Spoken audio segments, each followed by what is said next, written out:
Bonjour à tous. Comme on est super motivé, on se fait un petit cours en vidéo sur Salomé de Guillaume Apollinaire, ce qui vous permettra de pouvoir faire vos fiches et ce qui équivaut à peu près à un cours, si ce n'est que ça va aller un petit peu plus vite puisque je ne vais pas vous poser de questions en attendant que vous répondiez. Si jamais vous avez des questions, si les choses ne sont pas claires, si vous ne comprenez pas ce que j'essaie de vous expliquer, si je laisse de côté des parties du texte qui sont pour vous difficiles à étudier, bah, vous m'écrivez ou vous venez me voir au lycée pour ceux qui y vont encore et on essaie de résoudre le problème. Ok? Alors on y va.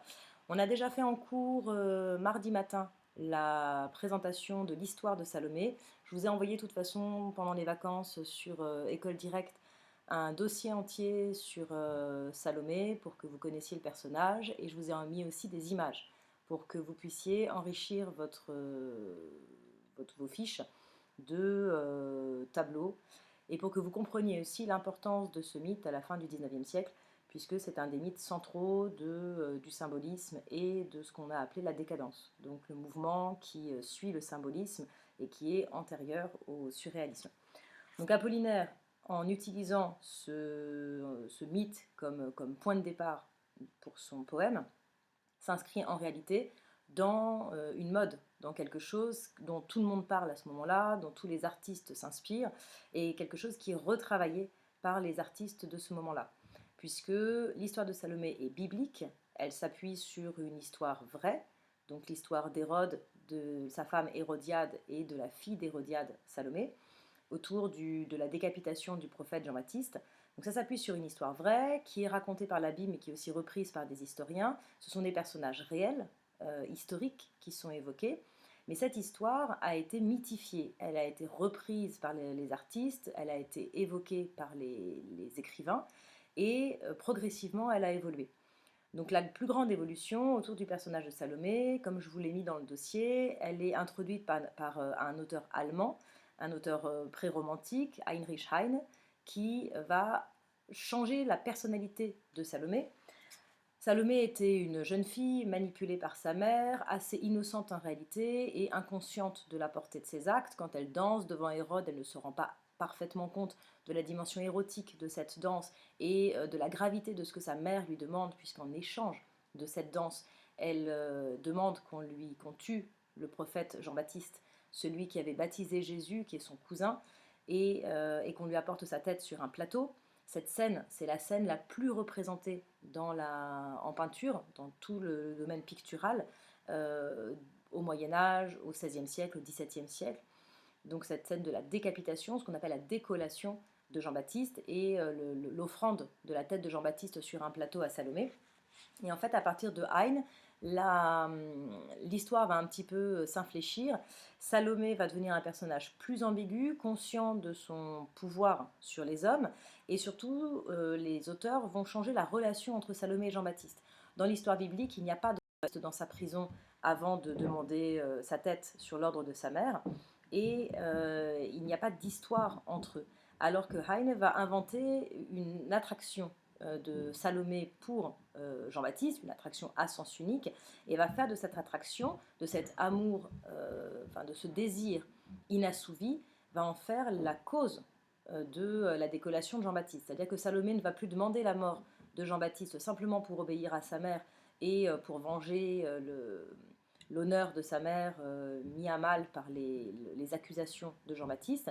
Elle va demander la tête de Jean-Baptiste parce qu'il la repousse et parce qu'elle est attirée par lui, parce qu'elle veut absolument l'embrasser, baiser ses lèvres, et que Jean-Baptiste, évidemment, en tant que prophète, homme de Dieu, absolument pas intéressé par les femmes, c'est pas son truc, et surtout pas par une femme comme Salomé. Donc à partir du 19e siècle, c'est cette version-là qui va prédominer, c'est cette version-là qu'on va aussi représenter en peinture, c'est là-dessus que travaille un peintre comme Gustave Moreau, dont on avait peut-être déjà parlé, et dont je vous ai mis plusieurs images. Gustave Moreau va faire des séries complètes sur Salomé, il va peindre plusieurs aquarelles, plusieurs toiles à l'huile, autour d'épisodes différents de l'histoire de Salomé. Alors, Apollinaire reprend ça. il reprend ça, c'est-à-dire qu'il reprend l'attraction, l'attirance de Salomé pour Jean-Baptiste, il reprend même une sorte d'amour de Salomé pour Jean-Baptiste, mais il garde le côté très enfantin de Salomé. Donc Salomé, chez Apollinaire, est un personnage très ambigu, puisque c'est à la fois une sorte de petite fille, et en même temps, elle est amoureuse de Jean-Baptiste, et elle va regretter sa mort, souffrir de sa mort. Donc c'est ce que nous raconte le poème. Vous avez remarqué que nous avons affaire à un poème versifié, pas versifié de façon extrêmement régulière, mais versifié, ce qui n'est pas la norme dans Alcool, mais ce qui n'est pas non plus exceptionnel, ce n'est pas du tout le seul poème versifié de l'Alcool, donc il faut faire très attention à ce qu'on peut dire sur la versification, sur le rapport d'Apollinaire au vers. Effectivement, beaucoup de poèmes d'Alcool sont écrits en vers libre, et vous vous souvenez du premier poème qu'on a étudié, l'extrait de Zone qu'on a étudié, vous avez vu que progressivement Apollinaire avait glissé du vers libre, donc non syllabique et non rimé, qu'il avait glissé du vers libre au vers rimé, puis au vers métrique, aux alexandrins ou au vers avec des décomptes particuliers. Donc ici, on a un poème métré, un poème qui a une versification régulière, et d'ailleurs, si vous regardez les rimes, par exemple, on a des rimes qui sont des rimes suivies, je me cafouille, des rimes croisées, donc des rimes AB, AB, et Apollinaire applique la tout à fait traditionnelle alternance entre rime masculine et rime féminine. Et Baptiste, triste, rime féminine, Séraphin, dauphin, rime masculine. Alors c'est pas complètement régulier, puisque si on avait été au XVIIIe siècle ou au début du XIXe, un auteur comme Musset, ou comme Vigny, ou comme Victor Hugo, n'aurait pas mis Séraphin au pluriel. Parce que vous vous souvenez, la liaison ne serait pas la même. Séraphin est au pluriel, dauphin au singulier, donc c'est pas tout à fait régulier. Apollinaire prend quand même quelques petites libertés. Mais il va respecter cette alternance. Parole, banderole, rime féminine. Écoutant, bâton, rime masculine, en sachant que ce n'est pas une vraie rime. Donc c'est une rime approximative. Ça sonne vaguement pareil à l'oreille. Brode et rode, rime féminine. Jourdain, jardin, là on a une vraie paronomase. Les deux mots sont quasiment identiques. Rime masculine. Quinconce, danse, c'est à nouveau une rime équivoquée, c'est une rime approximative, puisque ça se ressemble vaguement, mais ce n'est pas le même son. Et roi, froid, là c'est une rime masculine, oui, on a encore l'alternance. Et puis il change de système à la fin, donc on a 4 quatrains avec des rimes croisées, puis un quatrain avec des rimes embrassées, A, B, B, A, derrière, antéron, rond, jarretière, rime féminine, la rime féminine encadrant la rime masculine, l'embrassant, et 3 petits vers à la fin qui riment entre eux et qui forment une sorte de quatrain avec le dernier vers, jarretière, tabatière, rosière, bréviaire. Ok ? Donc, on regarde un petit peu de plus près ce qui se passe dans ce poème. Je vous avais posé pas mal de questions, j'espère que vous les avez traitées et que vous les avez traitées avant d'écouter avant de regarder cette vidéo, de manière à ce que je vais dire vienne compléter les réponses que vous-même avez cherchées aux questions que j'avais posées. Donc je ne vais pas reprendre directement les questions. Si jamais à un moment donné je laisse de côté, parce que je ne vais pas vous faire un cours de 2 heures non plus, et puis en plus j'ai pas le temps, parce que j'ai un peu pas que ça à faire non plus.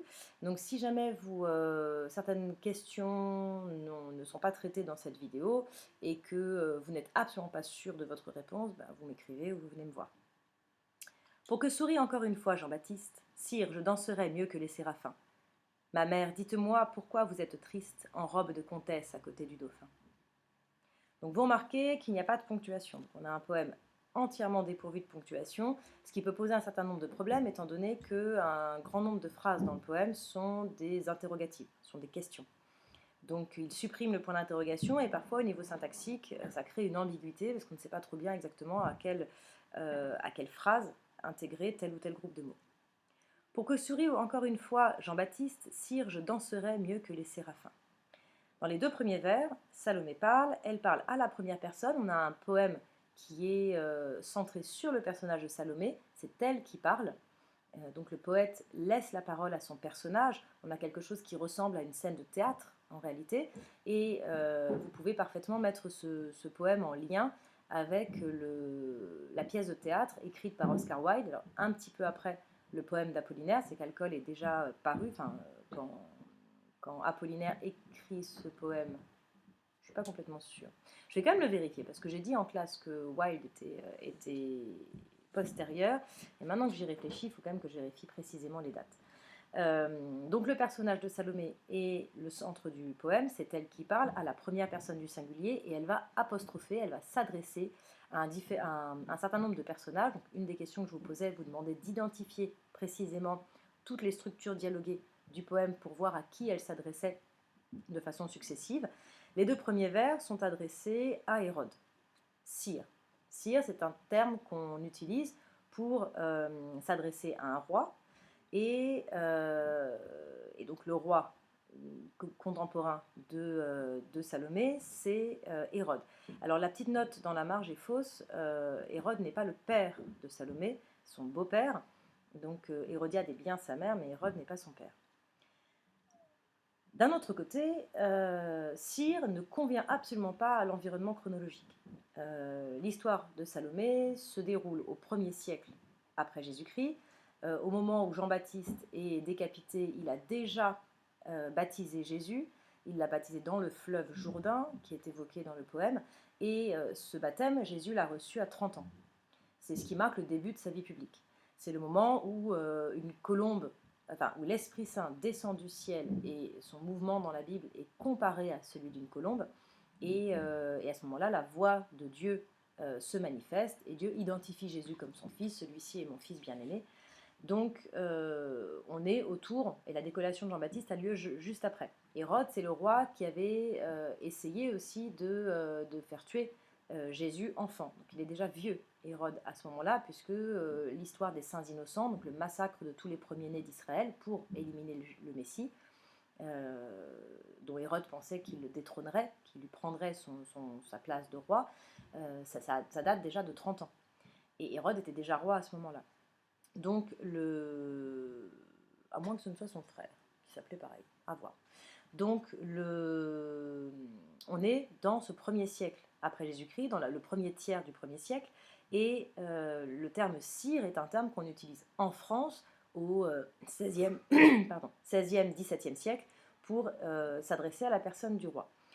Donc Apollinaire s'amuse avec la chronologie, il utilise un anachronisme, le terme sire ne convient pas à l'époque du poème, et ça doit être souligné. On n'a pas quelque chose de réaliste, Apollinaire ne nous propose pas, et ça correspond tout à fait à son esthétique, c'est pas un poète historien, mais c'est pas comme Victor Hugo dans La Légende des siècles, ou comme Vigny dans Les Destinées.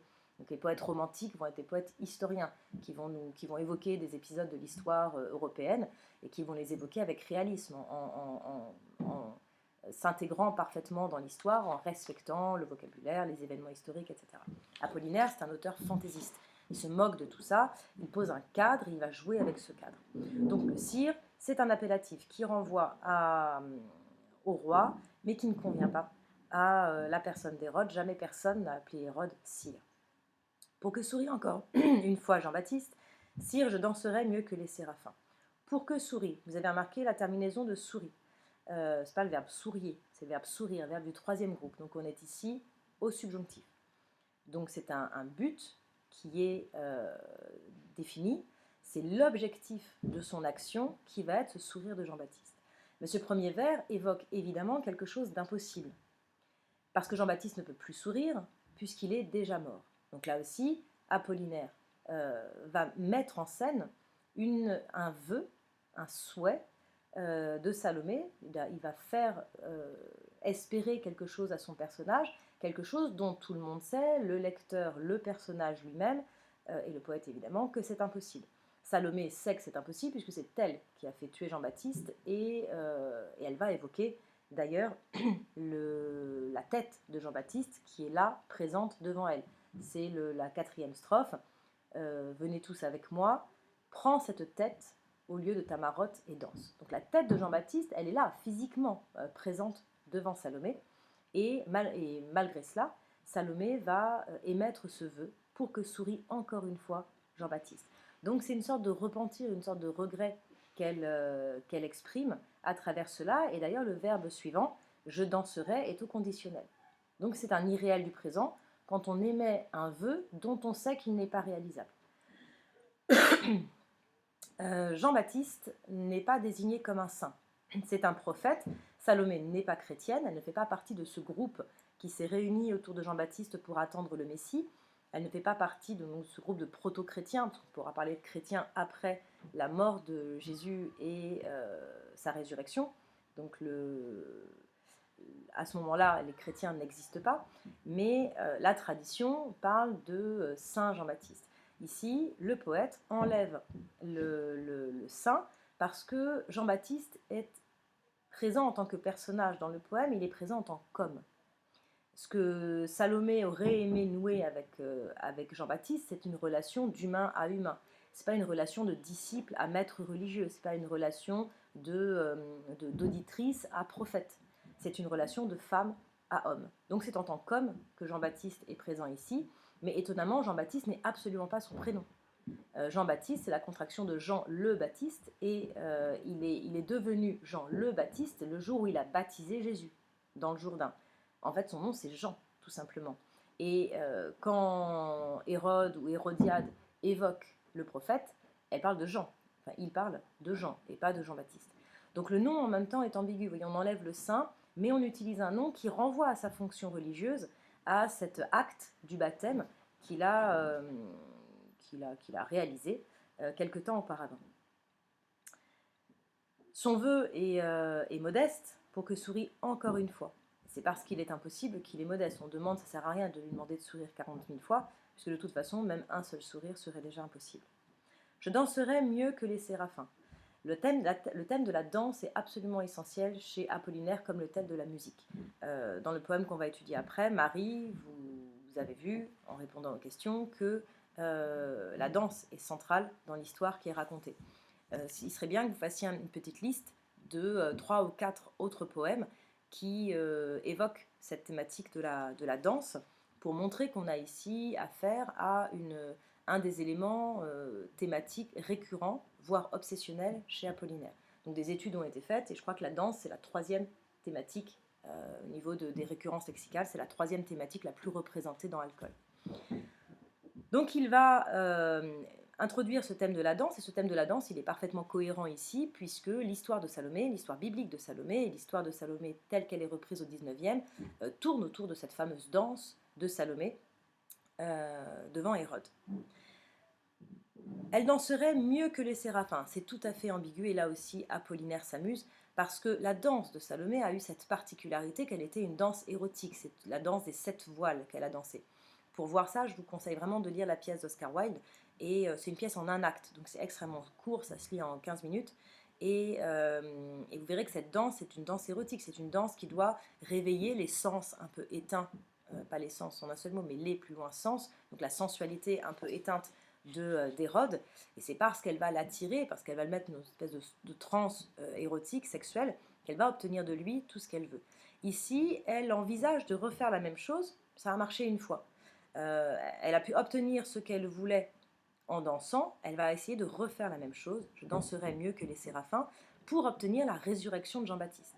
Donc on voit qu'on est dans une espèce de délire, puisque tout cela est absolument inconcevable. Mais elle danserait mieux que les séraphins ce sont des anges. Or, les anges n'ont pas de corps, ce sont des êtres immatériels, on ne peut pas danser comme un séraphin. Les séraphins, par contre, font de la musique. La musique est quelque chose d'immatériel également, même s'il faut un corps, normalement, il faut des corps, il faut des objets pour faire de la musique, donc soit un corps pour chanter, soit un corps pour jouer avec des instruments. Mais traditionnellement, la musique, c'est du langage musical, pensez à la poésie, et Dieu est langage. Donc les anges, ils peuvent parler. Ils peuvent aussi être représentés par une image. C'est pour ça que des anges peuvent apparaître, comme Gabriel qui apparaît à Marie au moment de l'Annonciation. Mais danser mieux que les séraphins, c'est quand même un petit peu provoquant, étant donné que la danse de Salomé est une danse érotique et que les séraphins sont non sexuels.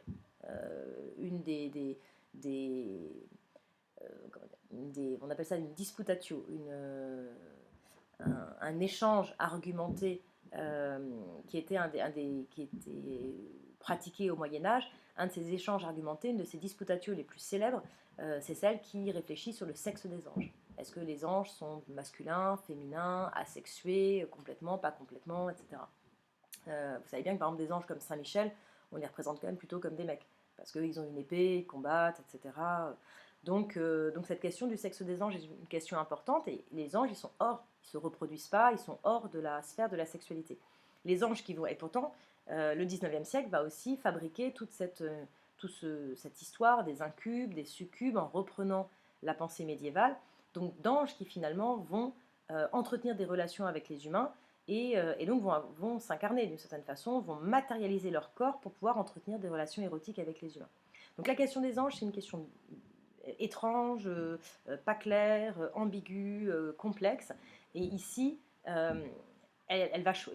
Apollinaire choisit un ange particulier, un type d'ange particulier, les séraphins. Et les séraphins, c'est les plus purs des anges, avec les chérubins. On avait évoqué avec le mariage de Figaro la question de chérubins. Donc les séraphins, c'est des anges extrêmement purs. D'ailleurs, on a fabriqué cet adjectif séraphique en français, qui veut dire pur comme un ange. Alors que la pureté, c'est évidemment une qualité qui fait défaut à Salomé, qui lui manque. Ma mère, dites-moi pourquoi vous êtes triste en robe de comtesse à côté du dauphin. Réactualisation du discours, changement de destinataire. Elle ne s'adresse plus à Hérode, mais à Hérodiade, et elle souligne le lien de parenté qui l'unit à Hérodiade, ma mère.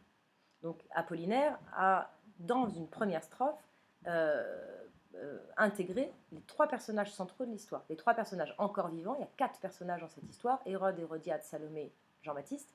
Un est mort, il en reste 3, et les 3 sont présents dans les 4 vers de la strophe.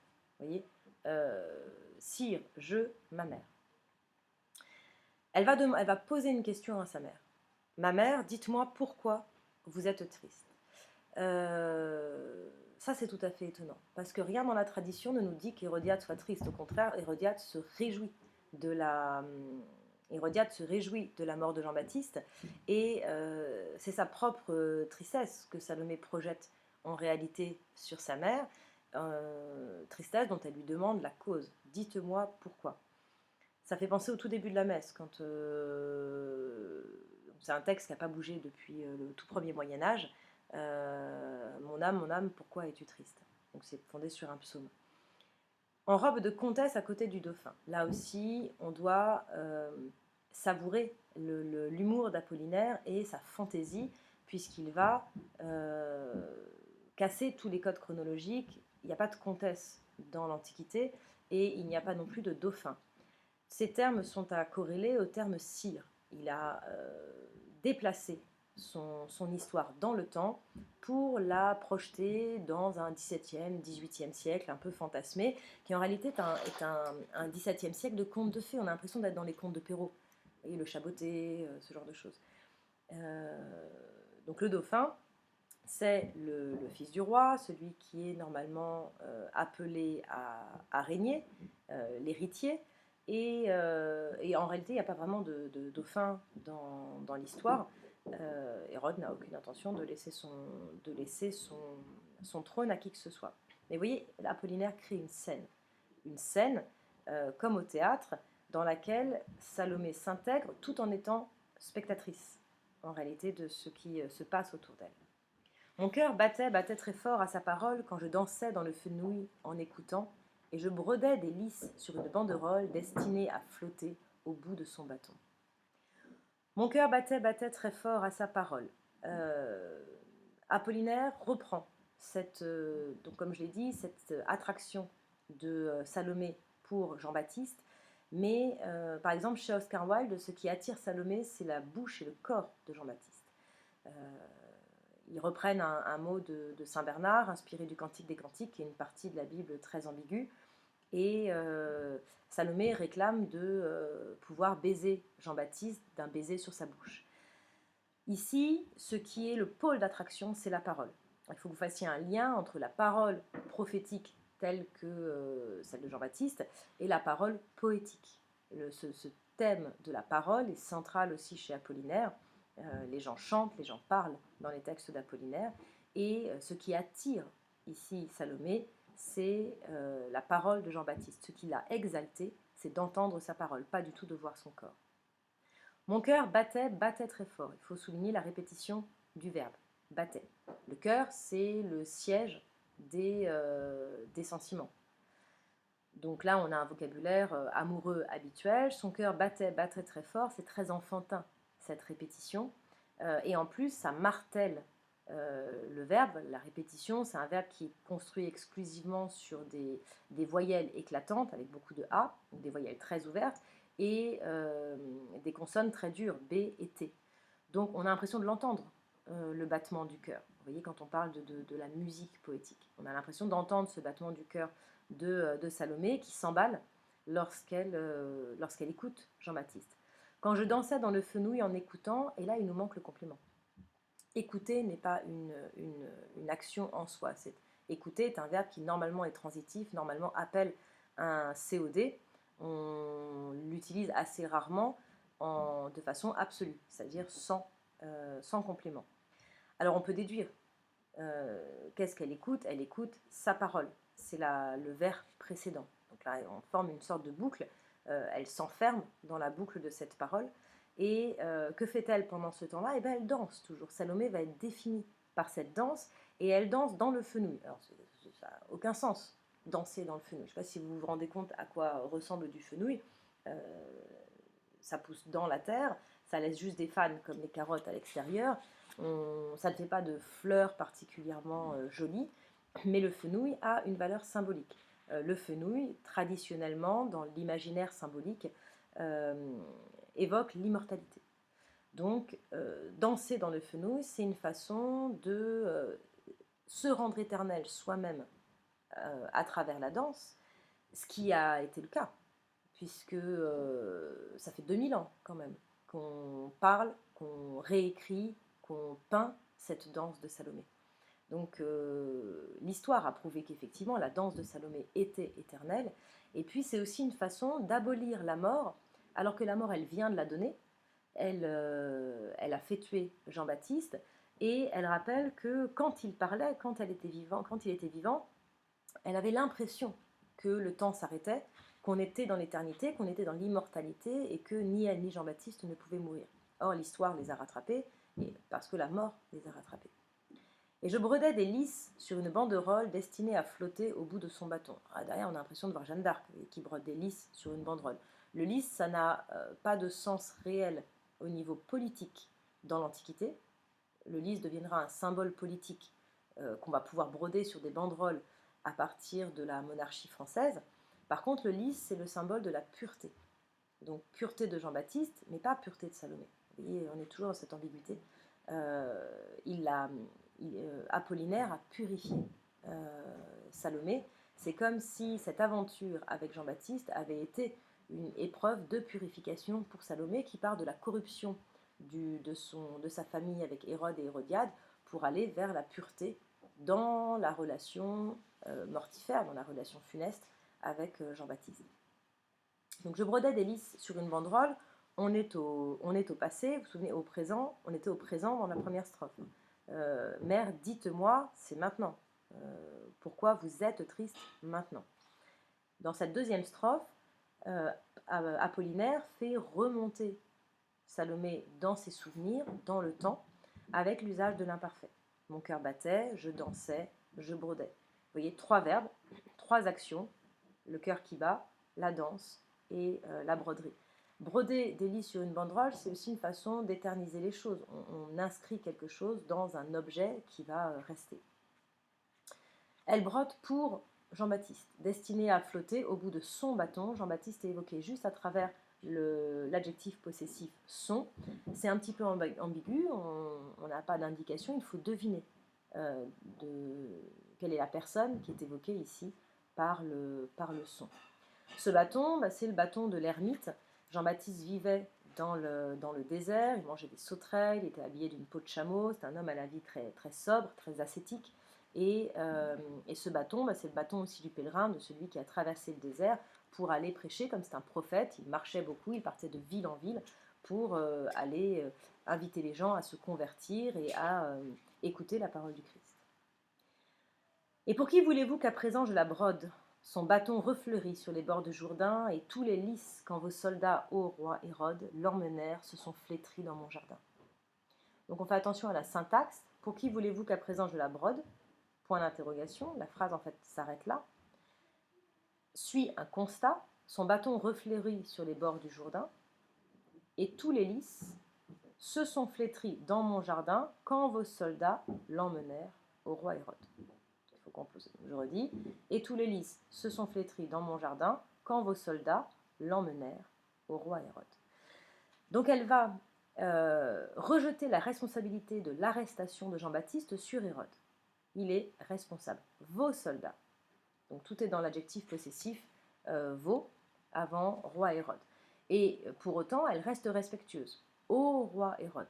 Il faut relever la particule au, qui est normalement une particule d'hommage, une particule élégiaque qui est là pour augmenter, amplifier, valoriser la chose, la personne que l'on apostrophe. C'est l'évocation de l'arrestation de Jean-Baptiste, c'est une évocation historique. Là, on n'est plus dans la fantaisie, on est dans l'histoire. Et la fantaisie, elle encadre l'histoire. Les lys qui auraient flétri, comme par magie, de façon surnaturelle, au moment même de l'arrestation de Jean-Baptiste. Alors les lys, ça pousse en terrain humide. Les lys en Israël, en Judée, en Palestine, il n'y en a pas beaucoup quand même. Il y en a peut-être aujourd'hui avec les serres et les arrosages automatiques, mais dans l'Antiquité, le lys, c'est bien pour ça que ça va être la plante que l'ange Gabriel va apporter à Marie. C'est une plante hyper rare et donc hyper précieuse. Donc tous les lys dans mon jardin, elle, ça veut dire, ça nous donne une indication. Elle cultive des lys dans son jardin, les mêmes lys qu'elle voulait broder dans la banderole. Donc Salomé se définit à travers cette fleur. C'est la fleur qu'elle cultive dans son jardin, c'est la fleur qu'elle veut broder sur la banderole. Elle se définit à travers cette fleur qui devient un petit peu sa représentation florale, sa représentation symbolique. Et là, il faut vraiment que vous regardiez les tableaux de Gustave Moreau. Gustave Moreau, peintre symboliste, a plusieurs fois représenté Salomé justement avec un lys pour montrer cette purification de Salomé. Salomé, c'est celle qui est pure, innocente et qui a été utilisée de façon un peu inconsciente, à mauvais escient, par sa mère. Pour qui voulez-vous qu'à présent je la brode? Cette question qui marque le retour au présent. Voulez-vous que je la brode? Les deux verbes sont au présent. Cette question, c'est une mise en accusation d'Hérode, comme s'il était responsable de la mort de Jean-Baptiste lui seul, alors qu'on a déjà vu que Salomé est quand même largement co-responsable de cette mort. Et c'est une façon d'évoquer de façon implicite la mort de Jean-Baptiste. Pour qui voulez-vous qu'à présent je la brode? Pourquoi cette question? Eh bien parce qu'à présent, Jean-Baptiste est mort. Donc le fait de broder sa banderole n'a plus de sens. Son bâton refleurit sur les bords du Jourdain. Alors le bâton, c'est un bâton qui est fait de bois. C'est du bois mort. Donc si un bois mort peut refleurir, c'est que ce bois a ressuscité. Donc c'est l'évocation évidemment de la résurrection du Christ, parce que Jean-Baptiste, lui, ne ressuscite pas. Et pourquoi son bâton refleurit sur les bords du Jourdain? Eh bien parce que le Jourdain, c'est l'endroit où Jean-Baptiste a prêché, où Jean-Baptiste a baptisé Jésus au milieu de pas mal d'autres fidèles, et c'est le point de départ. Ce baptême du Christ, les prophéties et les prédications de Jean-Baptiste sont le point de départ du christianisme. Donc le point de départ de ce renouveau, et ce renouveau qui va être possible grâce à la résurrection du Christ. Tous les lys donc se sont flétris dans mon jardin. Se sont flétris, c'est une description très physique de cette action, de cette mort des fleurs. Vous voyez, c'est pas se sont fanés. Et ça renvoie vraiment aux pétales qui se racornissent, qui manquent d'eau, qui se rabougrissent. Et on voit que Salomé n'est pas un personnage spirituel ni intellectuel. C'est un personnage sensuel, centré sur les sensations corporelles. Et quand elle décrit le monde qui l'entoure, eh bien, elle décrit aussi ce qu'on voit. Donc elle ne décrit pas la mort des lys directement, elle décrit la manifestation matérielle, la manifestation physique de la mort des lys. Et pour autant, vous avez vu, cette évocation des lys encadre l'évocation des soldats qui l'emmenèrent. C'est comme justement une anticipation, quelque chose de magique, de prophétique, qui annonce que là se réalise un drame, que quelque chose d'absolument terrible est en train de se passer. J'avais présenté au tout début du texte la proximité musicale entre Jourdain et Jardin. On a à peu près la même chose entre Brode et Hérode. Ce sont quand même des termes qui sont extrêmement proches au niveau musical. Et on voit quand même une certaine virtuosité musicale chez Apollinaire. C'est pour ça qu'Alcool est un recueil qui est aussi célèbre. C'est pas seulement en raison de ce que Apollinaire nous dit. C'est pas seulement en raison des thématiques qui sont abordées, mais c'est en raison de la qualité musicale, la qualité d'écriture, la façon dont les choses sont dites. Venez tous avec moi là-bas sous les quinconces, ne pleure pas, ô joli fou du roi. Prends cette tête au lieu de ta marotte et danse. N'y touchez pas, son front, ma mère, est déjà froid. Venez tous avec moi là-bas sous les quinconces, ne pleure pas, ô joli fou du roi. Elle change à nouveau de destinataire. Venez tous avec moi, là elle s'adresse à la cour du roi Hérode, à tous les gens qui sont présents à ce moment-là autour d'elle. Et de ce groupe, de cette foule, elle va isoler un personnage, le fou du roi. Elle reprend la main, jusqu'à présent elle parlait, elle mettait en accusation, elle posait des questions, elle se souvenait, et là elle va sortir du passé et du présent pour se tourner vers l'avenir. Venez tous avec moi, là-bas, sous les quinconces. C'est une invitation à se déplacer et une invitation à se tourner vers l'avenir. Les quinconces, ce sont les arbres, ils vont se mettre à l'abri, et on va se demander pourquoi ils ont besoin de se déplacer. Et en fait, le thème qui va revenir à nouveau, c'est le thème de la danse. Ne pleure pas, ô joli fou du roi, prends cette tête au lieu de ta marotte et danse. Donc la marotte, c'est l'espèce de petit machin, comme une petite poupée, que le fou tient au bout d'un bâton avec des grelots et qu'il secoue pour faire du bruit et faire rire les gens. Le fou du roi, c'est l'amuseur. On se demande ce qu'il vient faire là. Là aussi, le fou du roi, c'est pas une réalité antique, c'est une réalité médiévale et puis surtout médiévale en fait. Ce bouffon de la cour, cet amuseur qui va être présent avec des jongleurs, etc., pour divertir la cour et plus précisément le roi. Dans la tradition, les fous du roi sont plutôt sages. On les prend pour des fous, c'est-à-dire des amuseurs, des gens qui sont fantaisistes, qui font des choses non rationnelles, des choses étonnantes. C'est parce que c'est étonnant que c'est drôle. Ça sort du cadre. Mais en fait, souvent, ces personnes-là sont plus sages, elles sont plus observatrices, elles peuvent faire rire parce que justement, elles ont compris un certain nombre de choses dans les rouages des relations entre les humains, dans les rouages de l'âme humaine également. Et ce fou du roi, justement, pleure. Donc lui, il a compris le drame. Il a compris qu'on n'avait pas à se réjouir de la mort de Jean-Baptiste, que ce n'est pas une victoire politique, mais quelque chose d'extrêmement grave. Ce fou du roi est joli. Là, Apollinaire nous rappelle, il continue à façonner le personnage de Salomé autour du thème de la jeunesse. Le terme joli, c'est un terme qui est plus utilisé par les enfants que par les adultes. Et on imagine bien que si Salomé était une sorte de femme fatale, une séductrice, comme on peut en voir, je sais pas, dans le cinéma des années 50, elle n'utiliserait pas cet adjectif-là. Donc l'adjectif souligne cette dimension enfantine de Salomé, et puis sa réduction au corps. Ce qu'elle voit du fou du roi, ce qu'elle voit des autres, ce qu'elle observe, ce qu'elle retient de ce personnage, c'est sa beauté. C'est l'attraction physique qu'il peut exercer sur les autres par le fait qu'il est joli. Prends cette tête au lieu de ta marotte. C'est sordide en réalité. Parce que je ne sais pas si vous visualisez, si vous imaginez ce qu'Apollinaire lui fait proposer à Salomé. Elle lui fait proposer de brandir, comme pendant la Révolution quand on brandissait les têtes des guillotinés sur des pics, de brandir la tête de Jean-Baptiste.